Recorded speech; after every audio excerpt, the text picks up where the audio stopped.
Assalamualaikum warahmatullahi wabarakatuh.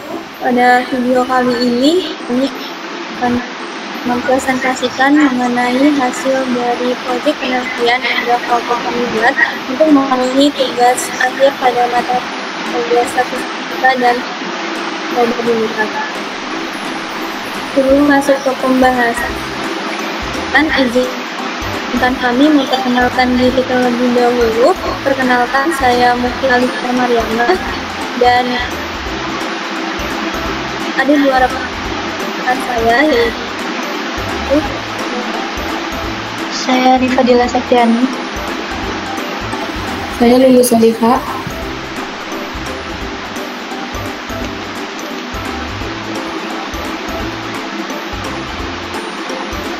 Pembahasan pertama akan dijelaskan oleh Lulu Soliha. Silakan.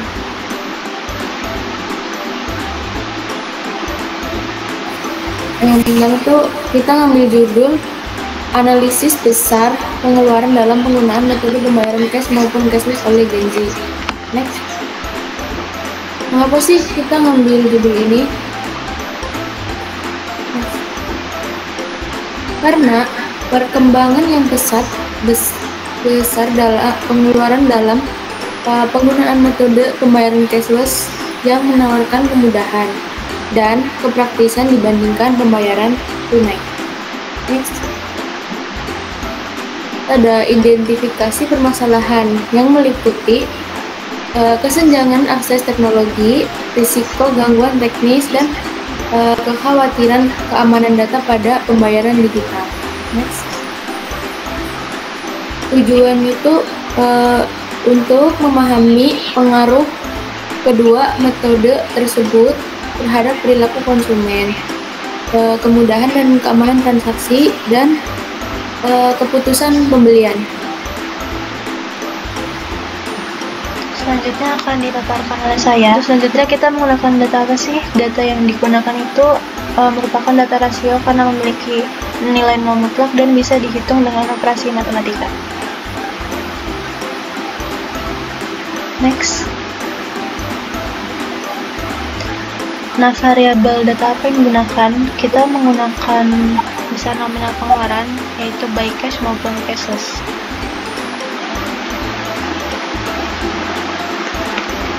Menggunakan data primer atau sekunder dan siapa saja responden yang terlibat. Nah, penelitian ini kita menggunakan data primer dan responden yang terlibat itu adalah generasi Z. Untuk link kuesioner bisa diakses melalui link ini. Nah, kemudian berapa banyak sampel yang digunakan? Kita menggunakan sebanyak 30 responden dari kalangan generasi Z.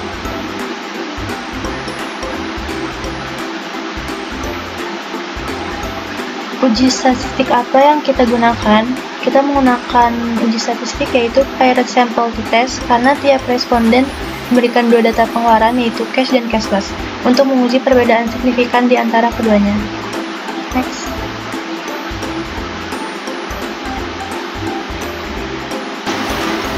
Pembahasan selanjutnya yaitu analisis data deskriptif. Nah, di sini ada tabel dari data sampel yang kita gunakan, yaitu besar nominal cash dan cashless yang digunakan oleh responden. Kemudian di sampingnya itu ada tabel perhitungan untuk menghitung jumlah cash dan cashless, kemudian menghitung nilai B yang didapat dari selisih cash dan cashless, kemudian nilai B dikurang D bar, dan jumlah perhitungan dari nilai B dikurang D bar pangkat 2. Kemudian di sini ada hasil dari penjumlahannya, yaitu jumlah dari seluruh cash yaitu 4.470.000, jumlah dari seluruh cashless yaitu 6.130.000, jumlah nilai D yaitu minus 1.660.000, jumlah nilai D dikurang D bar pangkat 2 yaitu 89.433. Kemudian kita hitung mean atau rata-ratanya. Di sini kita hitung dulu mean cash. Rumusnya itu X bar sama dengan sigma X atau jumlah nilai cash dibagi N atau banyaknya data. Kemudian masukkan jumlah nilai cashnya yaitu 4.470.000 dibagi 30 sama dengan 149.000. Setelah itu kita hitung juga mean cashless-nya, yaitu menggunakan rumus yang sama. Jumlah nilai cashless-nya yaitu 6.130.000 dibagi 30 sama dengan 333. Dapat disimpulkan bahwa rata-rata pengeluaran dengan metode cash itu sebesar 149.000 dan metode pembayaran cashless itu sebesar 204.333.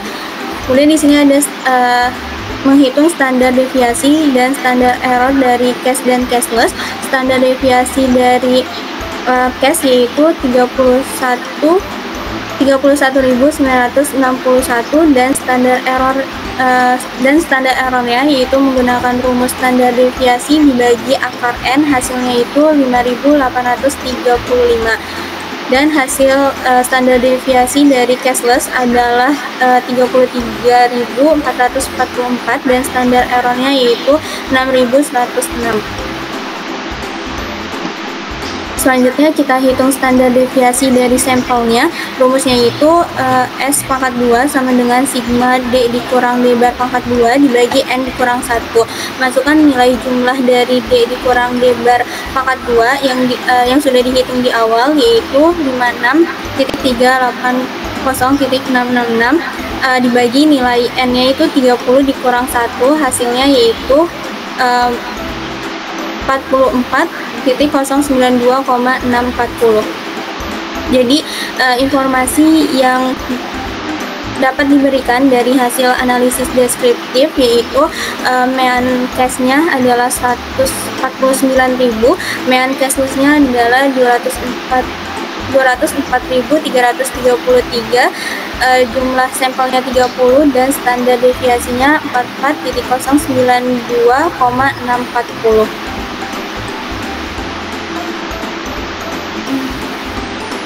Kemudian di sini ada visualisasi data, bisa dilihat dari grafik batangnya. Dari grafik batang cash itu dapat disimpulkan bahwa anak-anak Gen Z dalam penelitian ini mengeluarkan uang cash dalam jumlah yang beragam, namun yang paling sering dikeluarkan adalah 190.000 karena nilainya paling tinggi yang ada di grafik. Selebihnya tidak ada satu angka pun yang terlalu mendominasi, jadi mereka mempunyai kebiasaan pengeluaran yang bervariasi. Selanjutnya dari grafik batang cashless itu dapat disimpulkan bahwa anak-anak Gen Z dalam penelitian ini paling sering mengeluarkan uang secara cashless sebesar 5.000.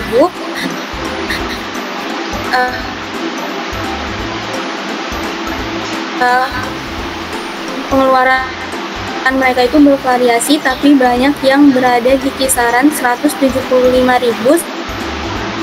tidak terlalu jauh dari rata-rata.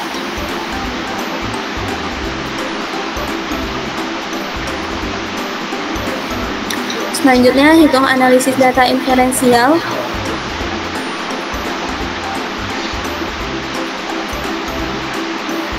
Yang pertama yaitu kita uji normalitasnya untuk mengetahui apakah data berdistribusi normal atau tidak. Dari hasil output SPSS diperoleh nilai p-value untuk kedua data masing-masing itu sebesar 0,989 dan 0,950. Dan karena nilai dari masing-masing p-value itu lebih besar dari 0,05, maka H0 itu diterima, yang berarti kedua data yang berpasangan berdistribusi normal. Maka selanjutnya kita akan menggunakan uji Peyret test untuk prosedur uji hipotesisnya.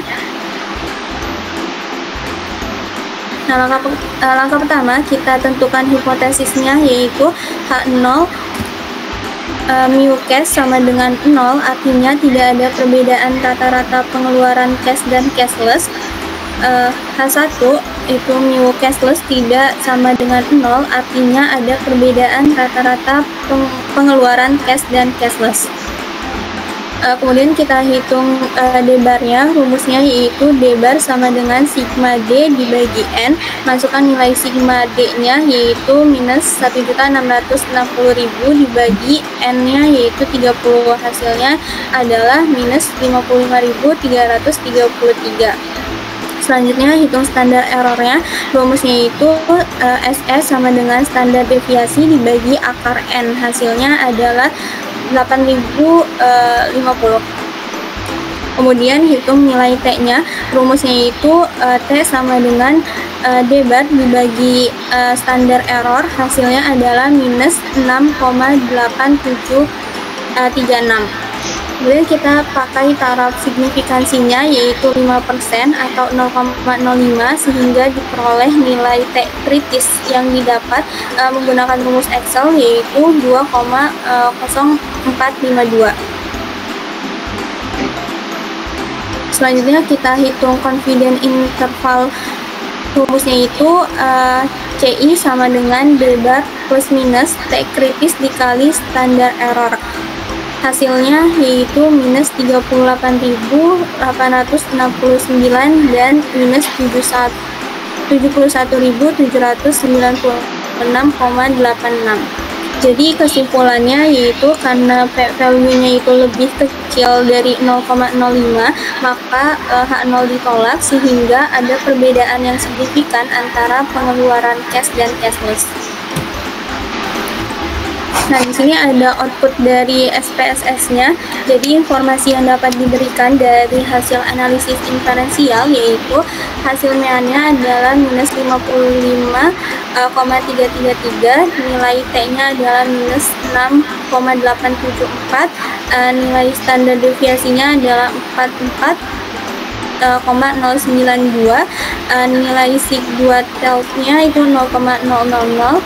Terus H0 itu artinya tidak terdapat perbedaan signifikan antara pengeluaran cash dan cashless, dan H1 artinya terdapat perbedaan signifikan antara pengeluaran cash dan cashless.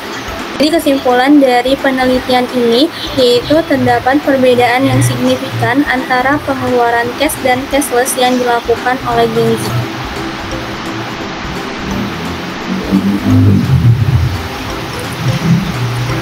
Baik, karena seluruh pembahasan telah dibahas mengenai proyek penelitian yang sudah kelompok kami buat, kurang lebihnya mohon maaf. Terima kasih. Wassalamualaikum warahmatullahi wabarakatuh.